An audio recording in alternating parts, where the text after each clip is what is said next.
نحمدہ ونصلی علی رسولہ الکریم اما بعد السلام علیکم ورحمۃ اللہ وبرکاتہ۔ سعودی عرب نے دیوبندی فرقہ کے بعد اہل حدیث فرقہ کو باطل قرار دیا ہے۔ اگر آپ نے اس چینل کو ابھی تک سبسکرائب نہیں کیا ہے تو اسے ضرور سبسکرائب کر لیں۔ مسجد النبی کے امام جمعہ کی خطبہ میں کہا ہے کہ عوام پر مذاہب اربعہ میں سے کسی ایک کی تقلید واجب ہے۔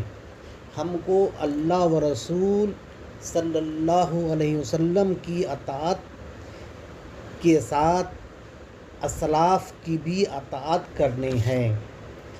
اہل حدیث کے نزدیک سعودی عرب والے لوگ بھی مشرک ہیں اور وہ مشرک کی امامت میں نماز بھی پڑھتا ہے، کیونکہ اہل حدیث کے نزدیک تقلید شرک ہے۔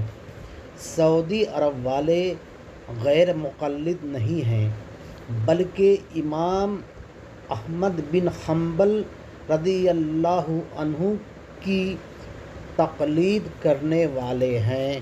وآخر دعوانا الحمد للہ رب العالمین۔